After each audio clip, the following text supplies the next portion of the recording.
We'll ask Lozel now, who is a nurse in Dedham, Massachusetts, to share her story.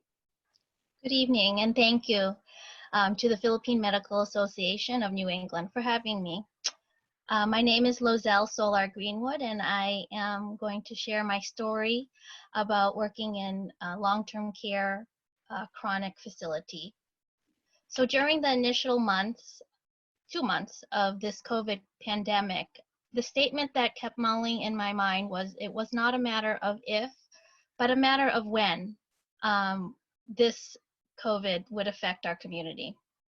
As we anticipated the pandemic, I trusted that my healthcare leaders would indeed do everything to protect our patients and our healthcare workers. But so little was known about this virus, and that was unsettling for me. Even knowing how prepared my organization was, I really had mixed feelings about whether I was truly prepared for this. Policies were changing quickly and almost daily, and I needed to be agile to keep up with all the changes. None of us have ever experienced nor have cared for anyone with COVID-19 before, and it was terrifying to think that this infectious agent was causing a global spread to our community. My organization, Hebrew Rehab, was aggressive in putting measures to safeguard our patients and our employees. Screening protocols for staff and visitors were implemented upon entering the building and quickly expanded to restrictive visitor policy to ultimately no visitors at all. This policy was carried out with extreme difficulty for me. It was heartbreaking not only for families, but also for our patients. And for some of us, or for some of the families that visited, this was part of their normal daily routine to suddenly they were not. So I contacted all the families myself along with my team and shared this news. And while this policy, the no visitor policy, was hard to grasp at the beginning, the families recognized the rationale in doing so, as difficult as it was to accept. It was not long before that we learned of our first confirmed cases of COVID-19. The impact that it had on the nursing team, the entire nursing team, was expected. They had many questions.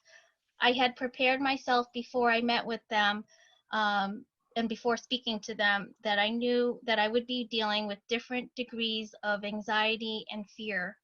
And also myself, I was equally worried.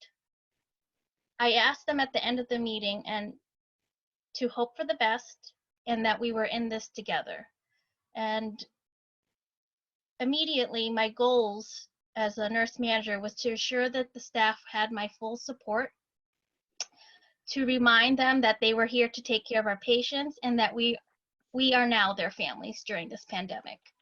Since family visits were no longer allowed, we identified new ways to connect with them virtually. One story I want to share is I can never forget one afternoon, I offered to connect my patient with her husband. Her husband was very devoted to this patient, or to her, and they were a sweet and loving couple, and he visited nearly every day. The minute she saw her husband on the iPad, she was smiling from ear to ear, and this was really heartwarming for me. They exchanged tender words, and towards the end he said, "I can't wait to see you, my love." She was really not well at the time, and because of the COVID-19 virus. And once I left that room, I realized a sense of grief emerging, and my eyes were starting to fill up with tears. This cruel virus had me really grieving over the uncertainty of how long it would be before they would see each other. And as you can see how emotional I was getting going through this. There were days that I worked long hours, and when additional confirmed cases of COVID started to surge within my facility, I felt a sense of losing control of preventing the spread of the disease. While I was having these feelings at work, I also was having feelings of discomfort at home. The potential risk of exposing my family to the virus was very worrisome. I had some sleepless nights thinking about what I was going to do to mitigate this at work, but also how to keep my family protected from the virus. For peace of mind, I slept in a separate bedroom at home. There were no longer goodnight kisses or hugs to my family, and I felt a certain loss of human connection and touch. It took a while before I could get used to this new norm, this unprecedented routine, and so did my husband and my daughter. So while trying to deal with the complexity of all these situations, I would find myself mentally drained and emotionally consumed by the end of the day.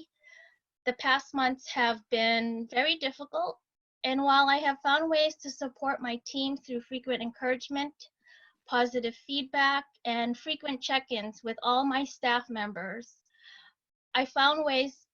I was surrounded by amazing colleagues at Hebrew Rehab who have made coping through this pandemic a bit easier. I consider myself also a spiritual person and have found comfort through this pandemic through church and prayer. In addition, I have also employed therapy such as diffusing essential oils and also found regular exercise as a way to cope at home. Fast forward to today. I finally see the light at the end of the tunnel. I eagerly await for better days, and I look back at my experience and I realize how compassion not only applies to others, but also to myself. Despite my own vulnerability, I believe that I have thrived through this pandemic, because of the incredible team that I work with and also my loving family, husband, daughter, friends, and parents who knew to support me unconditionally. As we continue to see patients with COVID-19, we are now starting to see many in recovery one by one. And although we have lost many of our residents to the virus, they were also someone's parents, grandparents, spouse, friend, and they were part of also my long-term care family as well. While it's difficult to imagine that some of our patients spent their last moments of their life without their loved one next to them, it gives me comfort knowing that we took great care of them and treated them with compassion, kindness, and dignity, the way that we would want for our own family. So, thank you. Oh, thank you, Lozel. That's an amazing story about managing change within constraints, being agile and adaptable, and watching the heartbreaking changes for family. And as a professional, going over and beyond for families by offering your personal touch and reaching out to them to show support. And while there is a loss of control with the spread, we can control how we take care of our patients, especially in a compromised population like residents in a nursing home. And the foundation of care is connection and touch. And we have all lost this at this time. And so we are grateful for technology for offering us that opportunity as we are here today. Yes, definitely. Yeah. Thank you, Tricia. It keeps us closer while we're far apart.